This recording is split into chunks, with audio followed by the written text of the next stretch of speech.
का असर बहुत बड़ा पड़ता है हमारे जीवन में। इसलिए घर परिवार में शादी के अवसर पर लड़का लड़की देखिए, उसका थोड़ा संगत को भी देखिए कि कैसा संगत है, कहीं दरपिया गंजपिया भांगपिया तो नहीं है, चोर उचक्का के संग साथ तो नहीं करता है। लड़की के भी यार मित्र को देखिए कि उनका मित्र कौन है, दोस्त कौन है आजकल। इसलिए किसी लड़की को देखिए, बहू बना किसी को ला रहे हैं तो उनके देखिए, उनके यार मित्र को भी पता लगाइए किससे इनकी दोस्ती ज़्यादा है, तब जा कर के किसी को घर में लाइए। क्योंकि घर में हम बहू को लाने जा रहे हैं और सभी सासू माँ का यही निवेदन है मेरा कि घर में बहू को लाइए, बहू रानी को नहीं लाइए। क्या चाहिए आप लोग को? की चाहिए यहाँ सबको? बहू चाहिए कि बहू रानी? बहू चाहिए, बहू रानी नहीं चाहिए।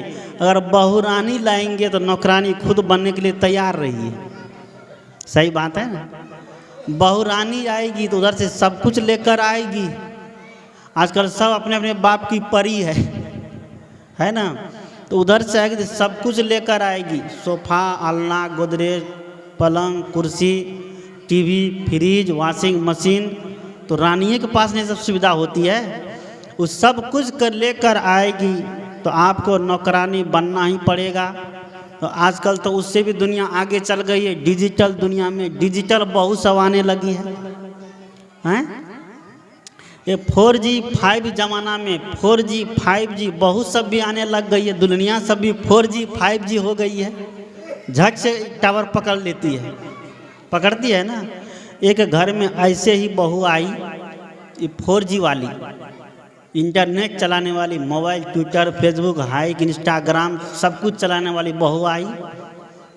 तो लड़का सत्संगी था, सत्संग से जुड़ा हुआ, साधु महात्मा से जुड़े हुए। तो बहू भोज के दिन सत्संग का प्रोग्राम रखा था। बहु भोज के दिन लड़का ने कहा कि हमारी पत्नी आएगी तो हम सत्संग करेंगे तो वह भी सुनेगी, हम अकेले अकेले क्यों सुने, वह भी सुनेगी, वह भी साधु महात्मा का सेवा करें तो उनको भी आशीर्वाद मिलेगा, गृहस्थ हमारा जीवन अच्छा रहेगा। तो बहु भोज के दिन सत्संग का रखा। महात्मा जब आए, लड़का ने कहा पत्नी से चलो गुरुजी आए हैं, उसका चरण पखारो। अब 4G जमाने की बहू वो चरण पखारने वाली, तो यही काम हम करते हैं, चरण पकड़ महात्मा का अंगूठा का गंदा पानी हम पीते हैं। तो कबीर ने कहा ना कि अभी जो हम बात बोले थे कि गांजा भांग तंबाकू सुल्फा खूब उड़ाया और गुरु चरणामृत धो नहीं पिया।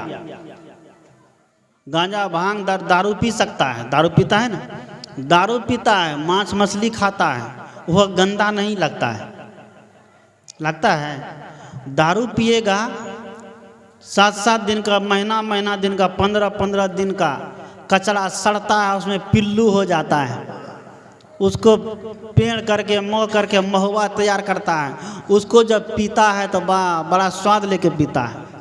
लेकिन साधु महात्मा का चरना अमृत अगर कोई पीता है तो क्या कहता है, उसका गंदा पानी पी रहा है।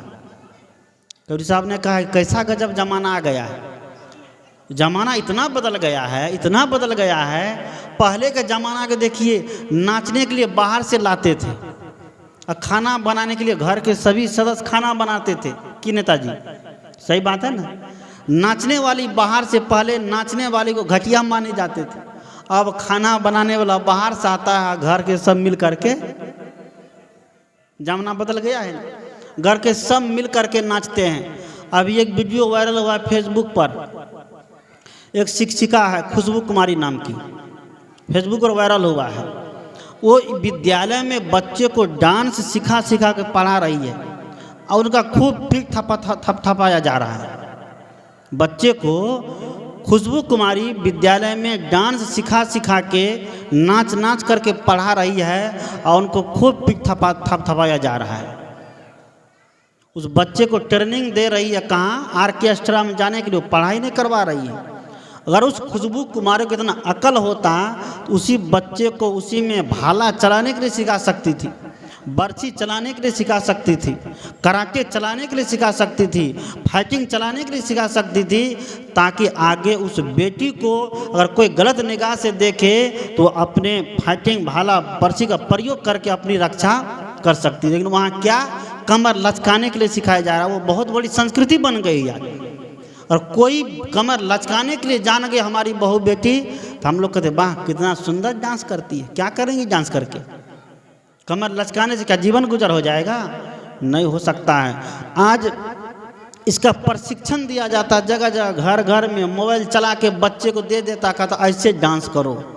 ये संस्कार मत दीजिए। और आप बच्चे को संस्कार दे रहे हैं, ये संस्कार, तो इस संस्कार से आपके बच्चे ये नहीं समझेगा कि ये मेरी माँ है, ये मेरे पिता है, बस वही करने में उसकी ज़िंदगी बीत जाएगी।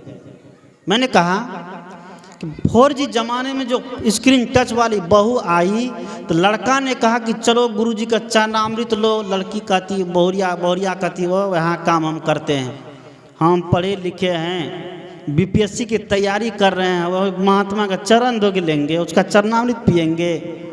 इतनी उच्च शिक्षा हासिल किए यही काम करने के लिए? नहीं धोई। लड़का तो सत्संगी था, चरणामृत लिया लेकर के गया अंदर, सब जगह छीटा, अपना देह पर छूटा, पान किया। तब तक में होता क्या, थोड़ी देर के बाद बहुरिया की घर से संदेशा आ जाता है उसी दिन। जैसे बहुरिया देखती हमारे घर से आया बाप दादा मामा, एकदम दौड़ करके फटाक चली गई, सब उसका मान स्वागत के लिए, सम्मान के लिए पानी दे रही है, एकदम चरण धो रही है, शरबत बना के दे रही है, खूब उसका मान स्वागत हो रहा है। लेकिन महात्मा का कुछ सम्मान नहीं, क्योंकि संस्कार मिला होता तभी न करती, संस्कार मिला नहीं था। थोड़ी देर के बाद सत्संग भजन समाप्त हुआ। लड़का ने कहा कि देखो चरणामृत तो नहीं ली, लेकिन आज बहु भोज है, तुम्हारा हाथ का आज सब खाएगा, तो पहले गुरुजी का बना के खिलाओ। और मजबूर हो गई कि बहु भोज तक कुछ ना कुछ तो करना पड़ेगा। तो गुरुजी को खाना बनाने के भार दिया उनको, तो बनाने गई। तो क्या बनाती है गुरुजी के लिए? आटा जो चालते हैं तो चलने में चोकर बचता है। उसने क्या किया, अपने बाप के लिए, मामा के लिए, दादा के लिए, फूफा के लिए, जीजा के लिए एकदम कचौड़ी पकौड़ी, हलवा पूड़ी, रसगुल्ला, मोहनथाल, मोहन भोग, रसमलाई, बर्फी, पेड़ा, खोवा, मलिदा सब कुछ बना के तैयार की।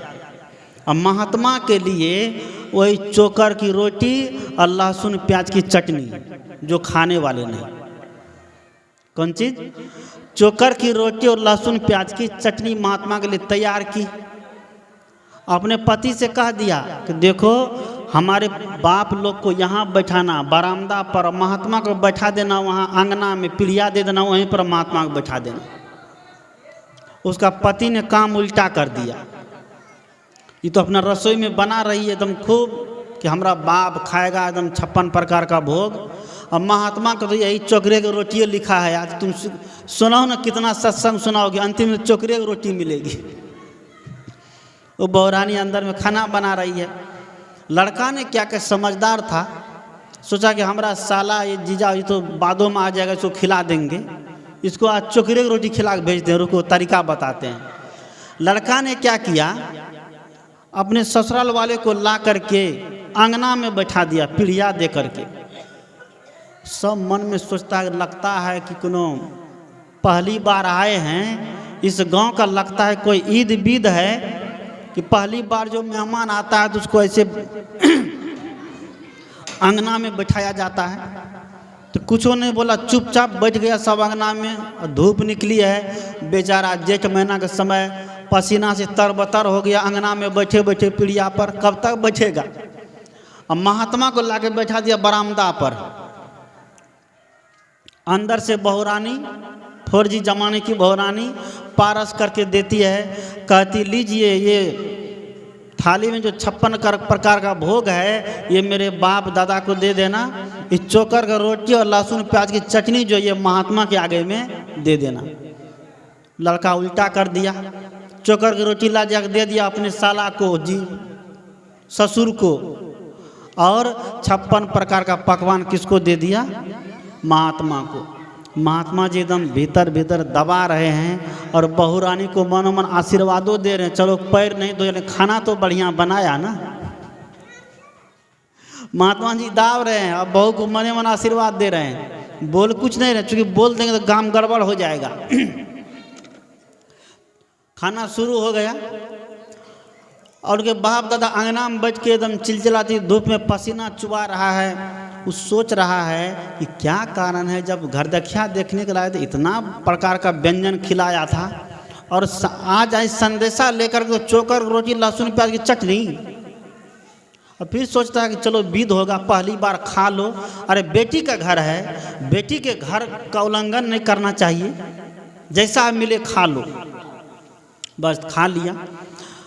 पारस देने के लिए बाद दोबारा जब बहू रानी कमरे से निकलती, रसोई घर से जाती पारस देने के लिए, देखते बाप रे बड़का बड़का गड़ियल सब बाबाजी तो बरामदा बैठा है, हमारा भाई तो अंगना में धूप में बैठा हुआ पीढ़ा पर, चोकर की रोटी वहाँ चली गई, 56 प्रकार महात्मा का आगे चला गया। ये तो उसको लगा मिर्गी चढ़ गया, उसको लगा कि मिर्गी चढ़ गई, लेकिन आंगन में